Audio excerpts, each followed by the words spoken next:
Hello, dear students of class 9 and 10.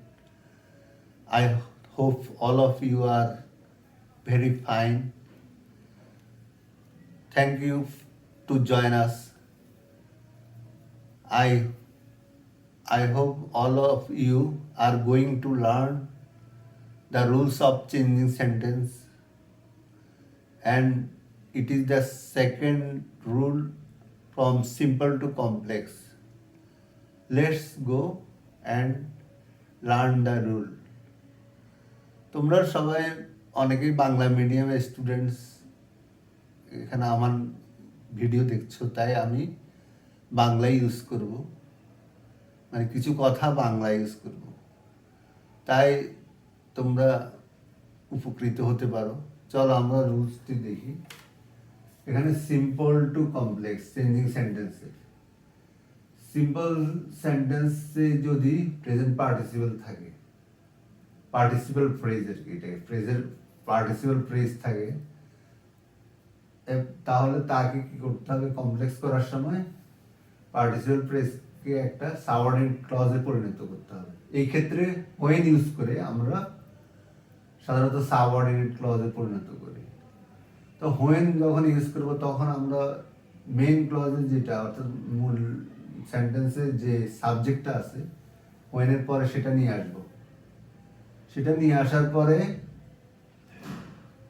মূল ভাব যেটা আছে, অর্থাৎ ওখানে সেন্টেন্সের যে ভাবটা যে ফর্মে আছে, অর্থাৎ ফার্স্ট ফর্মে থাকলে প্রেজেন্ট পার্টিসিপল যেটা আছে তাকে আমরা ভার্বে পরিণত করতে হবে। ফার্স্ট ফর্মে থাকলে ফার্স্ট ফর্মে লিখব, তারপর সাবঅর্ডিনেট ক্লজ কমপ্লিট করে কমা দিব এবং ওই যে সেন্টেন্স অর্থাৎ মেইন ক্লজটা আমরা লিখব। এখানে আমরা দেখো এটা এক্সাম্পল আমরা দেখি। Closing the door, she went outside. Closing the door, example, closing the door, she went outside. এখানে দেখো she went outside, অর্থাৎ went ভার্ব go এর ফার্স্ট ফর্ম, আর এখানে ক্লোজিং দ্য ডোরটা প্রেজেন্ট, এটা পার্টিসিপল ফ্রেজ, অর্থাৎ ক্লোজিংটা প্রেজেন্ট পার্টিসিপল আছে। Closing এটাকে আমরা মূল মেইন ভার্বে পরিণত করবো, অর্থাৎ যেমন এখানে ওয়েন্ট আছে বলে এই ক্লোজটাকে ক্লোজড লিখবো, কিন্তু এর আগে আমরা এটা এভাবে এরকম থাকলে, অর্থাৎ আমরা হোয়েন দিয়ে শুরু করবো। হোয়েন তার সাবজেক্টটা নিয়ে যাবো, সি এখানে subject, she closed the door. Closed কেন হলো? এখানে ওয়েন্ট আছে বলে এটা ফার্স্ট ফর্ম, গোয়ের ফার্স্ট ফর্ম, তাই ক্লোজকে আমরা ক্লোজড লিখলাম। When she closed the door she went outside, comma দিয়ে। আরেকটা এক্সাম্পল লক্ষ্য করো, simple. going there I found him, and going there means আমি সেখানে গিয়ে আমি তাকে খুঁজে পেলাম। অর্থাৎ আমরা কমপ্লেক্স করবো কিভাবে? এখানে হোয়েন ইউজ করবো, হোয়েন করে একটা সাবঅর্ডিনেট, হোয়েন দিয়ে যুক্ত হলে সাবঅর্ডিনেট ক্লজ সৃষ্টি হবে। হোয়েন আই গোটা ওয়েন্ট হয়ে যাবে, যেমন এখানে আই ফাউন্ড আছে, ফাইন্ড থেকে ফাউন্ডটা ফার্স্ট ফর্মে থাকে, অর্থাৎ এটা ফার্স্ট ইনডিফিনিট ফর্মে আছে, তাহলে এখানে আমরা সেরকম লিখবো। when I went there I found him, when I went there, comma, I found him। এভাবে আমরা মানে এটাকে সিম্পল থেকে কমপ্লেক্স করবো। তাহলে সিম্পল থেকে কমপ্লেক্স করার নিয়মটা হলো কি, যেটা পার্টিসিপল ফ্রেজ আছে তাকে একটা সাবঅর্ডিনেট ক্লজে পরিণত করতে হবে। সেক্ষেত্রে হোয়েন ইউজ করতে পারবো আমরা। হোয়েন ইউজ করে তারপরে সাবজেক্টটা লিখবো। সাবজেক্ট লিখার পর আমরা ওই ভার্বের ফর্মটা দেখবো, এবং যেটা প্রেজেন্ট পার্টিসিপল আছে তাকে আমরা সেই ভার্বের ফর্মে নিয়ে যাব, অর্থাৎ ভার্বটা সেই ফর্মে নিয়ে যাবো, অর্থাৎ ফার্স্ট ফর্মে থাকলে ফার্স্ট ফর্মে নিয়ে যাব। তারপর যেমন এখানে ক্লোজিং দ্য ডোর, এখানে সি ওয়েন্ট আউটসাইড, তাহলে when she closed, CLOSED, closed এটা ফার্স্ট ফর্ম, ক্লোজের, close the door, she went outside. আবার অ্যাগেন আরেকটা simple, going there I found him, going there I found him. Going there এখানে go থেকে going হয়েছে, present participle এটা, এবং এটা পার্টিসিপল ফ্রেজ গোয়িং দেয়ারটা। পার্টিসিপল ফ্রেজকে সাবঅর্ডিনেট ক্লজে পরিণত করব। when এখানে আইটা সাবজেক্ট হিসেবে বলবো, when I went there, গোটা ওয়েন্ট হয়ে গেছে, WENT, গো এর ফার্স্ট ফর্ম, ওয়েন্ট দেয়ারটা ঠিক থাকলে তারপর কমা লিখবো, তারপরে মেইন প্রিন্সিপাল ক্লজটা লিখবো আর কি, আই ফাউন্ড হিম, এটা প্রিন্সিপাল ক্লজ হচ্ছে আই ফাউন্ড হিম। আর হোয়েন দিয়ে যুক্ত করে যেটা পেলাম এই পর্যন্ত কমা পর্যন্ত, এটা হচ্ছে সাবঅর্ডিনেট ক্লজ।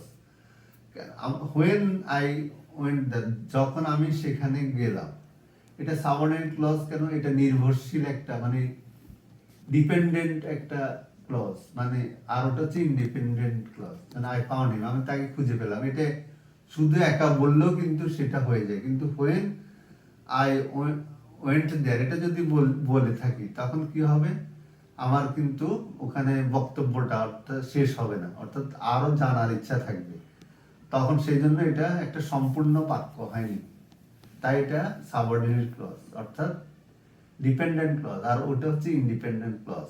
তো when I went there I found him, এটা সাবঅর্ডিনেট ক্লজ হচ্ছে হোয়েন আই ওয়েন্ট দেয়ার, আর আই ফাউন্ড হিম হচ্ছে প্রিন্সিপাল ক্লজ। এক্ষেত্রে when she closed the door, এটা হচ্ছে subordinate clause, she went outside, she went outside, এটা হচ্ছে principal clause. অর্থাৎ একটা সাবঅর্ডিনেট ক্লজ থাকে, একটা প্রিন্সিপাল ক্লজ থাকে কমপ্লেক্সে, আর এখানে সিম্পল একটি মাত্র ক্লজ থাকে, আর এটাকে প্রেজেন্ট পার্টিসিপাল ফ্রেজ থাকে এখানে, এটা কোনো ক্লজ না, এটাকে আমরা ক্লজে পরিণত করব পার্টিসিপাল ফ্রেজকে।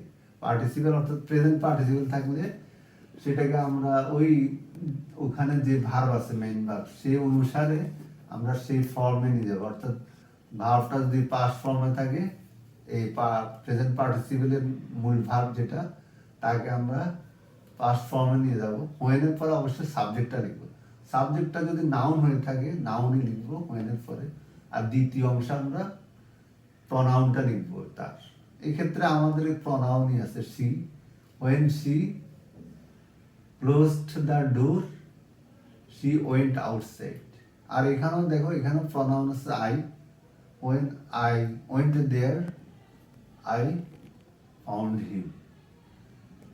হ্যাঁ, আশা করি তোমরা বুঝতে পেরেছো।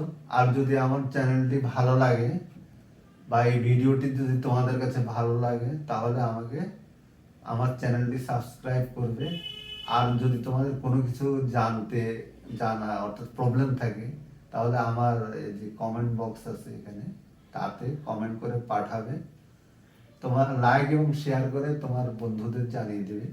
যারা বাংলা মিডিয়ামে আসো, বাংলা মিডিয়ামে বাংলা ভাষায় সুন্দর করে বুঝিয়ে দিলে রুলসটা তোমাদের সহজ হবে, তাই আমি বাংলা ইউজ করেছি। আশা করি তোমরা বুঝতে পেরেছো। আজ এই পর্যন্ত, thank you very much. Next আরেকটা ভিডিও নিয়ে তোমাদের সামনে হাজির হব।